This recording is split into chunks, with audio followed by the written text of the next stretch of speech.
in terms of media management and on the note of searchability, findability and usability, should media management strategies be based simply on the content and history model, or all of the pieces, the so-called daughters?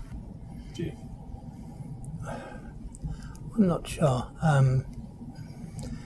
I think it should be based on the master. I don't think daughters are a particularly good example of trying to track what's going on, because you never know what's happened to it. Somebody may have edited that for a particular platform, a particular client. So many different varieties the daughters can, and they can be all misleading because they could have just reorganized the sequence of what was shot. So I think the media management strategies have always got to be based on the native original material.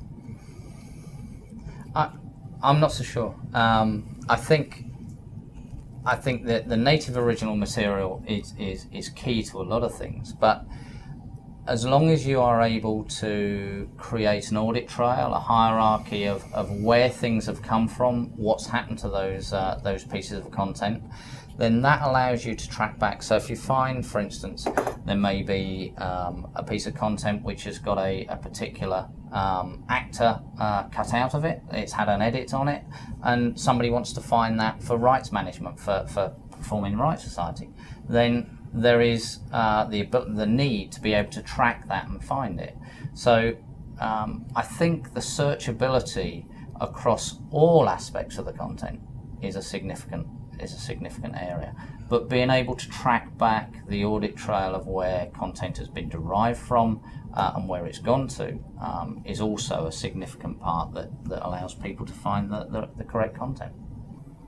I think it's definitely very important to keep the best quality possible file or bit of content that you can, which in the digital world, early on in the production cycle, chances are there's going to be a variety of different formats involved, just because content will have been sourced from different places, shot on different cameras, or edited on different systems. So there's going to be a variety of different formats that you're going to have, and you're going to have to just keep those.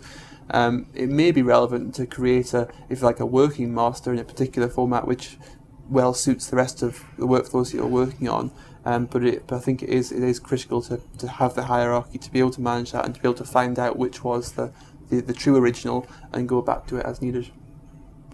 Well, gentlemen, I'd like to thank you for your contribution today. It's been a fascinating discussion. I think we've gone quite deeply into the subject of media management, and in many respects have not come to any hard and fast solutions. But at the same time, that itself shows how enormous this subject is, and that we're at a very early stage of evolution. The idea of standardization, extendability, processes, technology, the right kind of people. I suppose the agreement would be at the end of the day that metadata is king, although I suppose the content producer would have something to say about that. So perhaps metadata is queen. But that lies at the heart, we would agree, of any effective media management process. And without effective metadata processes, the whole thing will fall over. I'd like to thank you very much for your time. Thank you. Thank you. Thanks.